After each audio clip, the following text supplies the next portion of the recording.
문장을 시작하면서 마치 지혜를 사람처럼 의인화시켜서 설명을 합니다.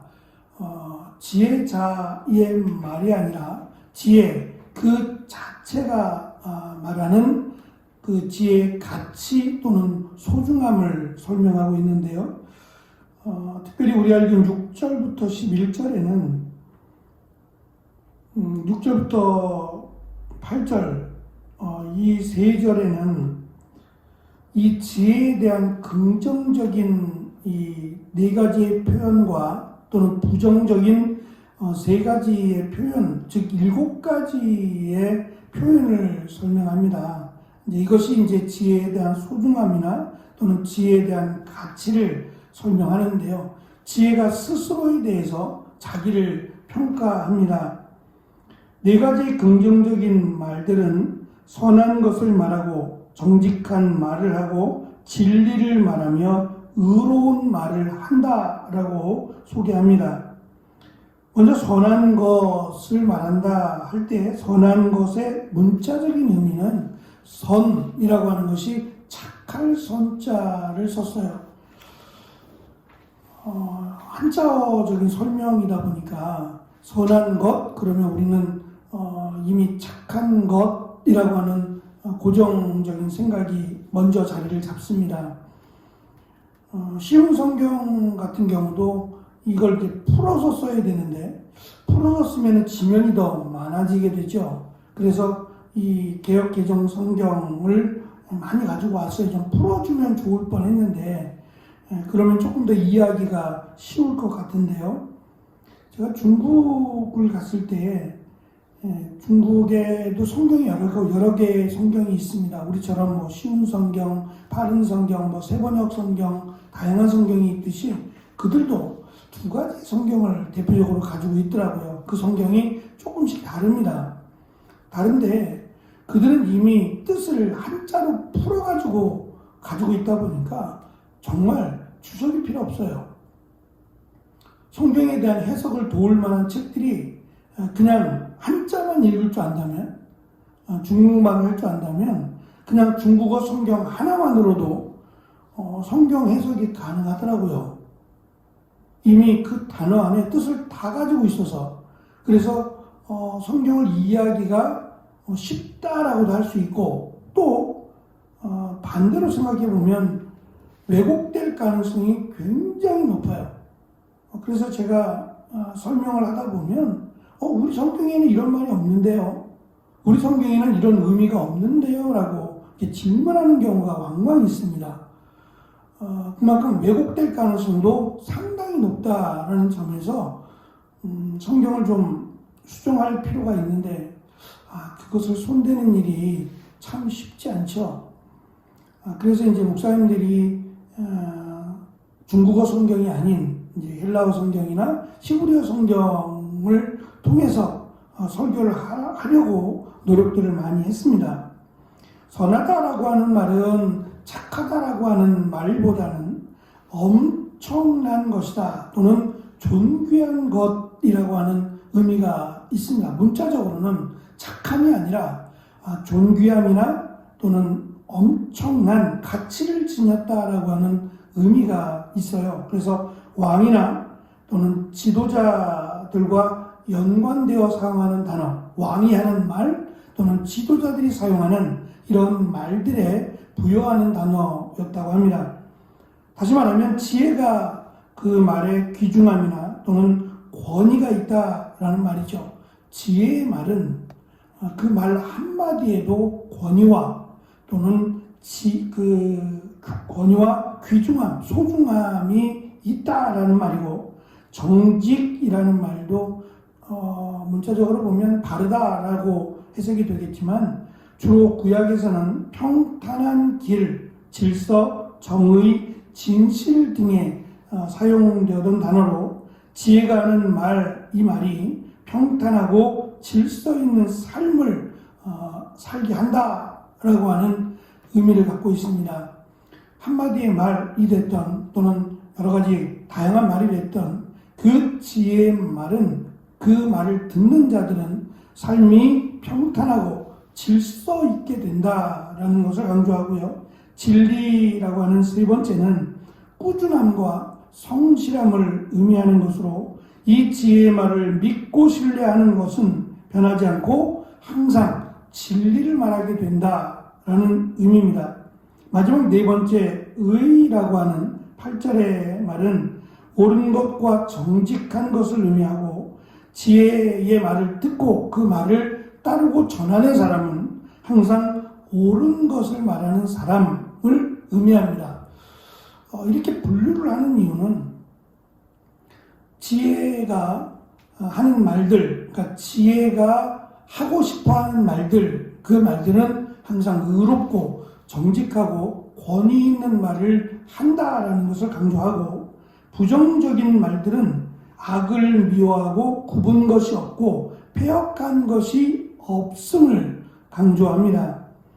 그래서 지혜의 말을 따르는 자들 또는 지혜의 말을 하는 자들은 그 사람들을 권위 있게 만들 뿐만 아니라 그를 평탄한 길로 인도할 것이며, 반대로 그는 이 굽게 하다라고 하는 말이 정직의 반대인데요. 다른 사람, 그러니까 무언가를 왜곡해서 또는 어떤 그 부정적인 의미를 안고 하는 말들을 삼가한다는 겁니다. 할 수 있죠. 할 수 없어서가 아니라 하지 않는다라고 하는 스스로 그것을 절제한다라는 것을 지금 강조해서 설명을 합니다. 특별히 7가지의 표현들은 다 말과 관련이 돼 있어요. 그 말은, 이 말이라고 하는 것이 우리가 살아가면서 가장 많이 활동하는 것 중에 하나가 입입니다.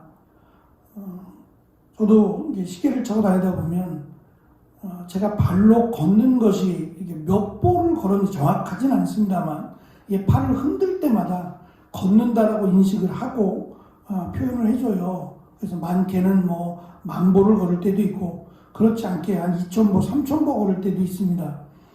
그러니까 내가 어떠한 걸음, 얼마나 많이 움직이고 살아가느냐를 내가 손을 움직일 때마다 데이터를 저에게 알려주죠. 그래서 많이 걸었구나 또는 많이 걸어야겠구나라는 것을 이렇게 정보를 통해서 알려줘서 건강하게 살아가려면 많이 움직여야 된다는 것을 인식하게끔 도와주죠. 우리가 하는 말들, 남자보다는 여자가 더 말을 많이 사용한다고 합니다. 말의 양이 남자보다는 여자가 더 많다 그래요. 그럴지라도 그 양이 내가 걷는 것보다 훨씬 많을 겁니다. 저처럼 이렇게 설교하는 사람이라면 새벽에 설교하는 그 양만 해도 걸어가는 것 그 이상의 말을 아마 할 겁니다. 그만큼 내가 움직이는 양보다 이 입이 하는 말들이 물론 사람에 따라 또는 직업에 따라 다르긴 하겠지만 훨씬 많은데요. 그 말들을 제어하지 않으면 너무 쉽게 말할 수 있잖아요. 내가 정직한 말, 의로운 말을 하는 것과 또는 부정적이고 패역한 말을 하는 것과 그 말들이, 패역한 말이 너무 힘들고 또 정직과 의로운 말이 너무 쉽고 그렇진 않거든요. 오히려 우리에게 있어서 더 관심을 끌거나 세상적인 흥미를 가져다 주는 것은 오히려 이 부정적인 말들이 더 많은 관심과 더 많은 흥미를 가져다 줍니다. 세상적인 말들을 이렇게 듣다 보면 의로운 말, 정직한 말, 또 다른 사람을 살리고 세우는 말들보다는 이 부정적인 말들이 훨씬 더 많고 또 그런 이야기들을 많이 듣게 됩니다. 말들이 지금 지혜라고 하는 사람처럼 지혜가 이러한 말들을 해야 되고 이러한 말들은 삼가야 한다라고 강조하는 이유는 사람이 입으로 이 죄를 짓는 경우가 가장 많기 때문이에요. 가장 쉽고 가장 많기 때문입니다. 행동이라고 하는 것은 이 움직임이 필요합니다. 또는 나에게도 상처를 줄 수 있고 다른 사람을 아프게도 할 수 있어요. 누구를 때린다고 하면 그것이 이게 데미지가 큽니다. 그러나 말은 그냥 툭 하고 던져버리면 그것으로 그냥 그냥 끝나버리기 때문에 쉽게 그냥 하는 말이 되어버리고 말죠. 그래서 우리가 하는 말들을 지금 지혜가 마치 사람처럼 여러 가지 다양한 말들을 할 수 있다라고 하는 것을 강조하면서 이왕이면 내가 무슨 말을 하는지 또 무슨 말을 해야 하는지를 알고 하라는 거죠. 그 말의 가치를 알고 그냥 편하게 할 수 있다고 해서 아무런 말이나 다 해서는 안 된다라는 것을 강조합니다. 그래서 지혜의 훈계와 지식은 마치 보석과 보다 더 귀한 것이기 때문에 은 대신에 훈계를 받고 금보다 지식을 얻을 것을 강조합니다. 왜냐하면 당장 눈앞에 있는 은이나 금은 나를 부자로 만들어주거나 나를 부욕해 할 수 있지만 그것이 나를 행복하게 할 수는 없다는 거죠. 오히려 그것 때문에 내가 어려움을 겪을 수 있어요. 강도가 들었다든지 또는 내가 갖고 있는 재물 때문에 오히려 더 나를 궁핍하게 만들 수 있다는 거죠. 그러나 지혜의 말은 보여지는 건 없어요. 보석이 있는 것도 아니고. 그러나 그 지혜의 말이 나를 더욱 존귀하게, 나를 더욱 다른 사람에게 꼭 필요한 사람으로 세워줄 수 있다는 거죠. 그래서 지혜는 보석보다 지혜를 택할 것을 우리에게 권면하고 가르칩니다. 심지어는 가장 가치가 있다라고 여겼던 진주라고 하는 보석이요. 이 진주보다 더 지혜가 소중하다, 더 가치가 있다라는 식의 설명을 합니다. 이 말은 보석 그 진주를 구하는 일은 참 쉽지 않아요. 조개를 이렇게 딴다고 해서 그 조개 안에 다 진주가 들어있는 건 아니거든요. 그러니까 그 많은 조개 가운데 하나만 들어있어도 그날은 정말 그 보석을 취한 것 같은 기쁨이 있지 않겠어요? 그것처럼 수고하라는 얘기입니다. 열심히 노력하고 수고해서 평상시에 하는 말부터 시작해서 내가 다른 사람과 하는 말들에 이 지혜의 말들을 사용해서 하라는 거죠. 그러면 이 지혜의 말이 그냥 전달되어주고 사라지는 것 같지만 사라지지 않고 오히려 그 말을 들은 사람을 어떻게 이끌어가게 하는 이러한 보석보다 가치 있고 소중한 지혜를 입에 두라는 겁니다. 말에 두어서 이 말로 인해서 자신의 가치를 높이라고 하는 이런 지혜의 권면이라고 할 수 있을 겁니다. 지극히 당연한 말이고 또 우리가 믿음의 삶을 살아간다면 그 믿음의 말들이 나와줘야 하면 합니다. 근데 가장 많은 실수를 하는 것 중에 하나가 또한 말이기도 합니다.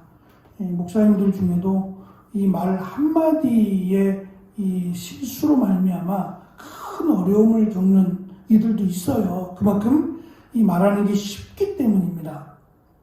그래서 말을 많이 하는 것보다 심지어는 말을 적게 하는 것이 더 지혜인 것처럼 지혜자는 우리에게 강조하기도 합니다. 말하지 말고 살라는 게 아닙니다.